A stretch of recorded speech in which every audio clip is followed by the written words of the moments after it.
প্রাক্তন মন্ত্রী চা বিস্কুট খাওয়া ছাড়া আমাকে কখনো কাজ করতে দেননি। কলকাতায় লিও মেসির কেলেঙ্কারির জন্য তিনিই দায়ী। রাজ্যে পালাবদল হতেই টিএমসির দুর্নীতির কেচ্ছা ফাঁস করলেন মমতার প্রাক্তন মন্ত্রী। ভোটের ফল বেরোতেই বিস্ফোরক অভিযোগ এনেছেন মনোজ তিওয়ারি। তার মুখে উঠে এসেছে একাধিক গুরুতর অভিযোগ। এই ঘটনাকে কেন্দ্র করে ইতিমধ্যেই রাজনৈতিক মহলে শুরু হয়েছে তীব্র চাপানোতর। প্রাক্তন ভারতীয় ক্রিকেটার এবং তৃণমূলের প্রাক্তন বিধায়ক এবং রাজ্যের প্রাক্তন ক্রীড়া প্রতিমন্ত্রী মনোজ তিওয়ারি অরূপ বিশ্বাসের বিরুদ্ধে দুর্নীতির অভিযোগ এনেছেন। প্রাক্তন তৃণমূল বিধায়ক এবং বাংলার প্রাক্তন ক্রীড়ামন্ত্রী অরূপ বিশ্বাসের বিরুদ্ধে দুর্নীতির অভিযোগ এনেছেন তিনি। বলছেন, অরূপ বিশ্বাস চা বিস্কুট খাওয়া ছাড়া আমাকে কখনো কাজ করতে দেননি। কলকাতায় লিও মেসির কেলেঙ্কারির জন্য তিনিই দায়ী। রাজ্য ক্রীড়া বাজেট 700 কোটি হওয়া সত্ত্বেও আমাকে 5 কোটি টাকা বাজেটের একটা ক্রীড়া উদ্যোগ আয়োজন করতে দেওয়া হয়নি, যা সকল ক্রীড়াবিদ এবং অ্যাথলেটদের উপকারে আসত। কি বলেছেন মনোজ তিওয়ারি, শুনুন।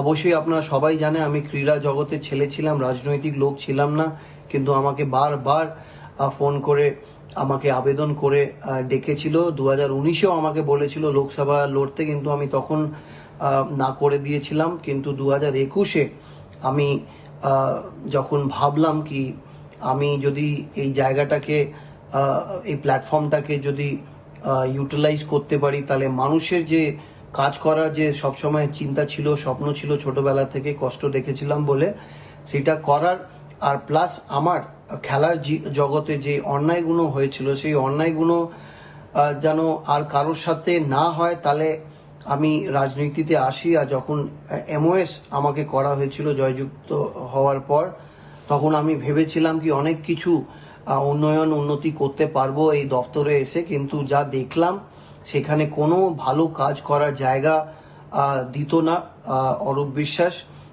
কেন এমওএস এর একটা ললিপপ যেটা আমাকে দিয়ে রেখে দিয়েছিল সাইডে, শুধুমাত্র চা থেকে বিস্কিট খাওয়া ছাড়া আর কোনো কাজ ছিল না স্পোর্টস ডিপার্টমেন্টে। কেন এটা অনেক দুঃখর সাথে বলতে হচ্ছে, কেন আমি ভেবেছিলাম কি অনেক প্রতিভা মেয়ে বাচ্চারা, ছেলের বাচ্চারা আছে যারা অ্যাথলেটিক্স করে বা ট্র্যাক অ্যান্ড ফিল্ডে আছে বা ফুটবল খেলে বা হকি খেলে, বিভিন্ন স্পোর্টসের ডিসিপ্লিনে তাদেরকে ভালো ইনফ্রাস্ট্রাকচারের মাধ্যমে আরো ভালোভাবে গাইড করে তাদের ইনফ্রাস্ট্রাকচার বিল্ড থেকে শুরু করে তাদের সাথে মিলেমিশে তাদের সেই অসুবিধার জায়গাগুলো ঠিক করে দেওয়ার একটা চিন্তা ভাবনা পরিকল্পনা ছিল, কিন্তু সব কটা কিন্তু ভাঙচুর নষ্ট করে দিয়েছে যখন বুঝতে পেরেছি আমাকে শুধু এইখানে ব্যবহার করার জন্য এনেছিল রাজনৈতিক ময়দানে, আর কোনো কাজ যেন আমি করতে না পারি সেটার পুরো ব্যবস্থা করে রেখে দিয়েছিল। আর আমি আপনাদেরকে এটাও জানাতে চাই কি আমার নিজের কানেকশনের মাধ্যমে ইয়োহান ব্লেক, আপনারা জানেন বিশ্বর একটা নামকরা ট্র্যাক অ্যান্ড ফিল্ডের অ্যাথলিট, যিনি ইউসেন বোল্টের সাথে অলিম্পিক্সে রিলে গোল্ড মেডেলিস্টও ছিলেন, প্লাস উনি জুনিয়র ওয়ার্ল্ড চ্যাম্পিয়নশিপের গোল্ড মেডেলিস্ট ছিলেন। ওনাকে আমি বাংলায় সেন্টার অফ এক্সিলেন্স হাব করার পুরো ব্যবস্থা করিয়ে দিয়েছিলাম, কিন্তু এই প্রস্তাবটা যখন আমি অরূপ বিশ্বাসের কাছে নিয়ে যাই কি আমি আন্তর্জাতিক একটা ট্র্যাক অ্যান্ড অ্যাথলিটকে আনতে চাইছি এইখানে নাম করা ইয়োহান ব্লেক, তাকে আনতে দিল না। তার শুধুমাত্র 5 কোটি টাকা এক্সপেন্স হতো, খরচা হতো সবকিছু মিলিয়ে, যেখানে আমাদের 700 কোটি টাকা স্পোর্টস বাজেট আছে সেটা ছুঁড়ে ফেলে দেওয়া হয়েছে, না করে দিল। যখন আমি প্রস্তাবটা নিয়ে গেলাম তখন মন প্রাণ একদম ভেঙে গেছিল। আমি ভাবলাম কি যেই অ্যাথলিটসগুলো আমাদের রাজ্যটাকে ছেড়ে অন্য রাজ্যে চলে যাচ্ছে, কারণ অন্য রাজ্যর স্পোর্টস পলিসি আর আমাদের রাজ্যের স্পোর্টস পলিসির যে প্রাইজ মানি আছে সেটা যদি তুলে দেখেন তাহলে সেই পার্থক্যটা বুঝতে পারেন। মেসি কাণ্ড নিয়েও মুখ খুলেছেন মনোজ। তার বক্তব্য, জনগণ আজ যেভাবে চূড়ান্তভাবে সরকারকে প্রত্যাখ্যান করেছে তা একটা অকাট্য প্রমাণ হচ্ছে। এটা নিঃসন্দেহে দেখিয়ে দেয় যে কেউই এই প্রশাসনকে সত্যি উচ্চ সম্মানে দেখতো না। আপনারা সবাই মেসি কাণ্ডের কথা জানেন। তিনি বলছেন, আমার পূর্বানুমান ছিল যে এই ধরনের কিছু একটা ঘটবেই। কি বলেছেন মনোজ তিওয়ারি, এবার সেটা শুনবো। কোনো কাজই করতে দিত না, শুধু চা বিস্কিট খাওয়া ছাড়া ডিপার্টমেন্টে আমার আর কোনো কাজ ছিল না। মানে অনেক দুঃখ পেয়ে এটা বলছি, কেন আমি ভেবেছিলাম একটা ক্রীড়া জগতের ছেলে এসে অনেক ডিফারেন্স করবে, কিন্তু আসলে রিয়ালিটিতে অন্য কিছু আমি দেখতে পেয়েছি, অনুভূতি করতে পেরেছি। তাই জনগণ এই সরকারটাকে যেভাবে ছুঁড়ে ফেলে দিয়েছে সেটা আজকে প্রমাণিত হয়ে গেছে। কেউ পছন্দ করতো না। আপনারা দেখেছেন মেসি কাণ্ডটা, মেসি ইনসিডেন্টটা আমি জানতাম, আমার আভাস ছিল, কেন পদে পদে ধাপে ধাপে আমাকে যেভাবে অসম্মান করেছে, কোনোদিন স্টেজে ডাকতো না।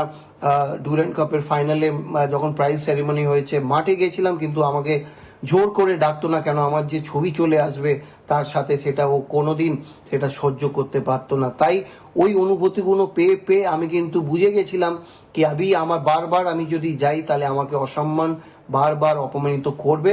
তাই আমি মেসি কাণ্ড যখন হলো, মেসি যখন এসেছিল, আপনারা জানেন আমি মাঠে যাইনি। আমি জানতাম এই ধরনের কিছু ইনসিডেন্ট হতে চলেছে। আপনারা দেখেছেন এই অরূপ বিশ্বাসের জন্য কিন্তু গোটা আমাদের রাজ্য যারা খেলা প্রেমী, ফুটবল ফ্যান, মেসির ফ্যান, আর্জেন্টিনার ফ্যান, তারা চোখে দেখতে পারেনি, তারা দেখতে পারেনি। মানে তার জন্যেই কিন্তু এই মেসি 5 মিনিট 10 মিনিটের অন্তরে ফিরে চলে গেল। এত বড় সুযোগ হাতছাড়া করিয়ে দিল এই শুধুমাত্র অরূপ বিশ্বাস।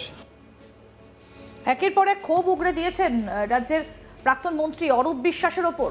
কি বলছেন মনোজ তিওয়ারি? তিনি বলছেন যে তিনি চা বিস্কুট খাওয়া ছাড়া নাকি আর কোনো কাজ করতে দেননি মনোজ তিওয়ারিকে। কলকাতায় লিও মেসির কেলেঙ্কারির জন্য অরূপ বিশ্বাসই দায়ী। রাজ্যে পালা বদল হতেই এবার তৃণমূলের দুর্নীতির কেচ্ছা ফাঁস করেছেন মমতার প্রাক্তন এই মন্ত্রী। ভোটের ফল বেরোতে বিস্ফোরক অভিযোগ করেছেন মনোজ তিওয়ারি। তার মুখে উঠে এসেছে একাধিক গুরুতর অভিযোগ এবং এই ঘটনাকে কেন্দ্র করে রাজনৈতিক মহলে শুরু হয়েছে তীব্র চাপানোতর। প্রাক্তন ভারতীয় ক্রিকেটার এবং তৃণমূলের প্রাক্তন বিধায়ক এবং রাজ্যের প্রাক্তন ক্রীড়া প্রতিমন্ত্রী মনোজ তিওয়ারি অরূপ বিশ্বাসের বিরুদ্ধে দুর্নীতির অভিযোগ এনেছেন। প্রাক্তন তৃণমূল বিধায়ক এবং বাংলার প্রাক্তন ক্রীড়ামন্ত্রী অরূপ বিশ্বাসের বিরুদ্ধে দুর্নীতির অভিযোগে একেবারে উগড়ে দিয়েছেন। তিনি বলছেন যে প্রাক্তন মন্ত্রী অরূপ বিশ্বাস চা বিস্কিট খাওয়া ছাড়া তাকে আর কোনো কাজ করতে দেননি। কলকাতায় লিও মেসির কেলেঙ্কারির জন্য তিনি দায়ী। কি বলেছেন মনোজ তিওয়ারি? আসুন আরেকবার শোনায়।